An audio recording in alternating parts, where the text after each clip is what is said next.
Belgarath the Sorcerer. By David and Leigh Eddings. Prologue. It was well past midnight and very cold. The moon had risen, and her pale light made the frost crystals lying in the snow sparkle like carelessly strewn diamonds. In a peculiar way it seemed to Garion almost as if the snow-covered earth were reflecting the starry sky overhead. "I think they're gone now," Dernick said, peering upward. His breath steamed in the icy, dead calm air. "I can't see that rainbow anymore." "Rainbow?" Belgarath asked, sounding slightly amused. "You know what I mean. Each of them has a different colored light. Alder's is blue, Issa's is green, Chaldon's is red, and the others all have different colors. Is there some significance to that?" "It's probably a reflection of their different personalities," Belgarath replied. "I can't be entirely positive, though. My master and I never got around to discussing it." He stamped his feet in the snow. "Why don't we go back?" he suggested. "It's cold out here." They turned and started back down the hill toward the cottage, their feet crunching in the frozen snow. The farmstead at the foot of the hill looked warm and comforting. The thatched roof of the cottage was thick with snow, and the icicles hanging from the eaves glittered in the moonlight. The outbuildings Dernick had constructed were dark, but the windows of the cottage were all aglow with golden lamplight that spread softly out over the mounded snow in the yard. A column of blue-gray wood smoke rose straight and unwavering from the chimney, rising, it seemed, to the very stars. It probably had not really been necessary for the three of them to accompany their guest to the top of the hill to witness their departure, but it was Dernick's house, and Dernick was a Sendar. Sendars are meticulous about proprieties and courtesies. "Irion's changed," Garion noted as they neared the bottom of the hill. "He seems more certain of himself now." Belgarath shrugged. "He's growing up. It happens to everybody, except to Balar, maybe. I don't think we can ever expect Balar to grow up." "Belgarath?" Dernick sounded shocked. "That's no way for a man to speak about his god." "What are you talking about?" "What you just said about Balar. He's the god of the Alorns, and you're an Alern, aren't you? Whatever gave you that peculiar notion? I'm no more an Alern than you are." "I always thought you were. You've certainly spent enough time with them." "That wasn't my idea. My master gave them to me about 5,000 years ago. There were a number of times when I tried to give them back, but he wouldn't hear of it." "Well, if you're not an Alern, what are you?" "I'm not really sure. It wasn't all that important to me when I was young. I do know that I'm not an Alern. I'm not crazy enough for that." "Grandfather," Garion protested. "You don't count, Garion. You're only half Alern." They reached the door of the cottage and carefully stamped the snow off their feet before entering. The cottage was Aunt Paul's domain, and she had strong feelings about people who tracked snow across her spotless floors. The interior of the cottage was warm and filled with golden lamplight that reflected from the polished surfaces of Aunt Paul's copper-bottomed pots and kettles and pans hanging from hooks on either side of the arched fireplace. Dernick had built the table and chairs in the center of the room out of oak, and the lamplight enhanced the golden color of the wood. The three of them immediately went to the fireplace to warm their hands and feet. The door to the bedroom opened, and Polydra came out. "Well," she said, "did you see them off?" "Yes, dear," Belgarath replied. "They were going in a generally northeasterly direction the last time I looked." "How's Paul?" Dernick asked. "Happy," Garion's tawny-haired grandmother replied. "That's not exactly what I meant. Is she still awake?" Polydra nodded. "She's lying in bed admiring her handiwork." "Would it be all right if I looked in on her?" "Of course. Just don't wake the babies." "Make a note of that, Dernick," Belgarath advised. "Not waking those babies is likely to become your main purpose in life for the next several months." Dernick smiled briefly and went into the bedroom with Polydra. "You shouldn't tease him that way, grandfather," Garion chided. "I wasn't teasing, Garion. Sleep's very rare in a house with twins. One of them always seems to be awake. Would you like something to drink? I think I can probably find Paul's beer barrel." "She'll pull out your beard if she catches you in her pantry." "She isn't going to catch me, Garion. She's too busy being a mother right now." The old man crossed the room to the pantry and began rummaging around. Garion pulled off his cloak, hung it on a wooden peg, and went back to the fireplace. His feet still felt cold. He looked up at the latticework of rafters overhead. It was easy to see that Dernick had crafted them. The smith's meticulous attention to detail showed in everything he did. The rafters were exposed over this central room, but there was a loft over the bedroom and a flight of stairs reaching up to it along the back wall. "Found it," Belgarath called triumphantly from the pantry. She tried to hide it behind the flour barrel. Garion smiled. His grandfather could probably find a beer cask in the dark at the bottom of a coal mine. The old man came out with 3 brimming tankards, set them down on the table, and moved a chair around until it faced the fireplace. Then he took one of the tankards, sat, and stretched his feet out toward the fire. "Pull up a chair, Garion," he invited. "We might as well be comfortable." Garion did that. "It's been quite a night," he said. "That it has, boy," the old man replied.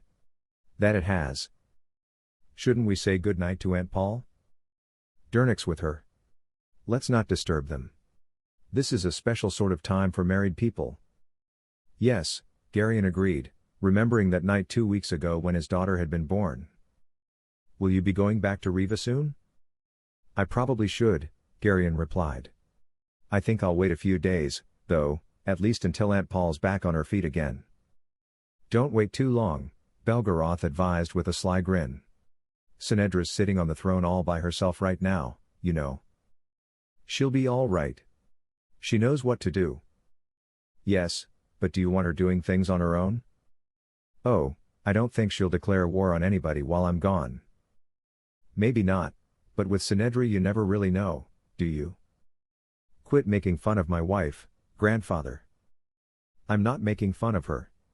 I love her dearly, but I do know her. All I'm saying is that she's a little unpredictable." Then the old sorcerer sighed. "Is something the matter, grandfather?" "I was just chewing on some old regrets. I don't think you and Dernick realize just how lucky you are. I wasn't around when my twins were born. I was off on a business trip." Garion knew the story, of course. "You didn't have any choice, grandfather," he said. "Alder ordered you to go to Malaria. It was time to recover the orb from Torek, and you had to go along to help Cherik Bare Shoulders and his sons. Don't try to be reasonable about it, Garion. The bald fact is that I abandoned my wife when she needed me the most. Things might have turned out very differently if I hadn't." "Are you still feeling guilty about that?" "Of course I am. I've been carrying that guilt around for 3,000 years. You can hand out all the royal pardons you want, but it's still there." "Grandmother forgives you." "Naturally she does. Your grandmother's a wolf, and wolves don't hold grudges. The whole point, though, is that she can forgive me, and you can forgive me, and you can get up a petition signed by everybody in the known world that forgives me, but I still won't forgive myself.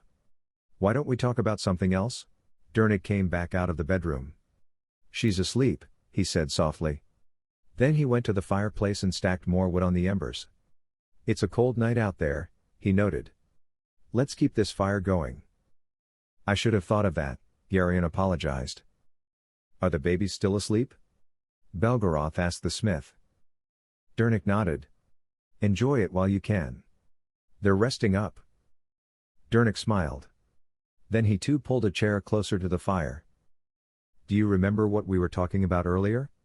he asked, reaching for the remaining tankard on the table. "We talked about a lot of things," Belgarath told him. "I mean the business of the same things happening over and over again. What happened tonight isn't one of those, is it? Would it come as a surprise to you if I told you that Paul isn't the first to give birth to twins?" "I know that, Belgarath, but this seems different somehow. I get the feeling that this isn't something that's happened before. This seems like something new to me. This has been a very special night.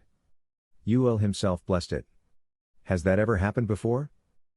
"Not that I know of," the old sorcerer conceded. "Maybe this is something new. If it is, it's going to make things a little strange for us." "How's that?" Garion asked. "The nice thing about repetitions is that you sort of know what to expect. If everything did stop when the accident happened, and now it's all moving again, we'll be breaking into new territory. Won't the prophecies give us some clues?" Belgarath shook his head. No. The last passage in the Marin Codex reads, "And there shall come a great light, and in that light shall that which was broken be healed, and interrupted purpose shall proceed again, as was from the beginning intended." All the other prophecies end in more or less the same way. The Eshabine oracles even use almost exactly the same words. Once that light reached Coram, we were on our own. Will there be a new set of prophecies now? Dernick asked. Next time you see Iriond, why don't you ask him? He's the one in charge now, Belgarath sighed. I don't think we'll be involved in any new ones, though. We've done what we were supposed to do. He smiled just a bit wryly. To be perfectly frank about it, I'm just as glad to pass it on. I'm getting a little old to be rushing out to save the world. It was an interesting career right at first, but it gets exhausting after the first 6 or 8 times. That'd be quite a story, Dernick said. What would? Everything you've been through, saving the world, fighting demons, pushing the gods around, things like that. Tedious, Dernick. Very, very tedious, Belgarath disagreed. There were long periods when nothing was happening. You can't make much of a story out of a lot of people just sitting around waiting.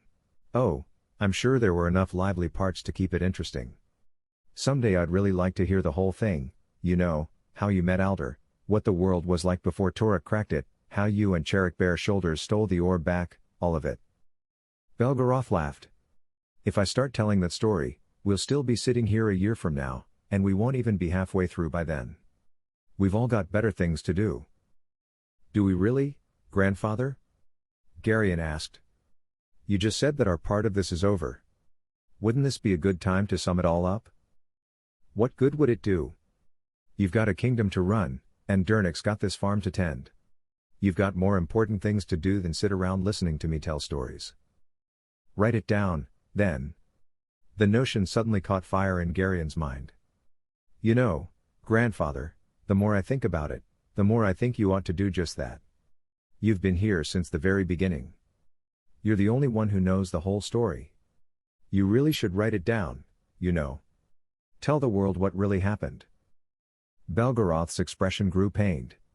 The world doesn't care, Garion. All I do is offend a lot of people. They've got their own preconceptions, and they're happy with them. I'm not going to spend the next 50 years scribbling on scraps of paper just so that people can travel to the Vale from the other side of the world to argue with me. Besides, I'm not a historian. I don't mind telling stories, but writing them down doesn't appeal to me. If I took on a project like that, my hand would fall off after a couple of years. Don't be coy, grandfather. Dernick and I both know that you don't have to do it by hand. You can think the words onto paper without ever picking up a pen. Forget it, Belgarath said shortly. I'm not going to waste my time on something as ridiculous as that. You're lazy, Belgarath, Dernick accused. Are you only just noticing that? I thought you were more observant. You won't do it then? Garion demanded. Not unless somebody comes up with a better reason than you two have so far. The bedroom door opened, and Pelidra came out into the kitchen. Are you three going to talk all night? She demanded in a quiet voice. If you are, go do it someplace else. If you wake the babies. She left it hanging ominously. We were just thinking about going to bed, dear, Belgarath lied blandly. Well, do it then. Don't just sit there and talk about it. Belgarath stood up and stretched, perhaps just a bit theatrically. She's right, you know, he said to his two friends. It'll be daylight before long, and the twins have been resting up all night. If we're going to get any sleep, we'd better do it now. Later, after the three of them had climbed up into the loft and rolled themselves into blankets on the pallets Dernick kept stored up there, Garion lay looking down at the slowly waning firelight and the flickering shadows in the room below. He thought of Sinedra and his own children, of course, but then he let his mind drift back over the events of this most special of nights. Aunt Paul had always been at the very center of his life, and with the birth of her twins, her life was now fulfilled. Near to sleep, the Revan King found his thoughts going back over the conversation he had just had with Dernick and his grandfather. He was honest enough with himself to admit that his desire to read Belgarath's history of the world was not entirely academic. The old sorcerer was a very strange and complex man, and his story promised to provide insights into his character that could come from no other source. He'd have to be pushed, of course. Belgarath was an expert at avoiding work of any kind. Garion, however, thought he knew of a way to pry the story out of his grandfather. He smiled to himself as the fire burned lower and lower in the room below. He knew he could find out how it all began. And then, because it was really quite late, Garion fell asleep, and, perhaps because of all the familiar things in Aunt Paul's kitchen down below, he dreamed of Falder's farm, where his story had begun.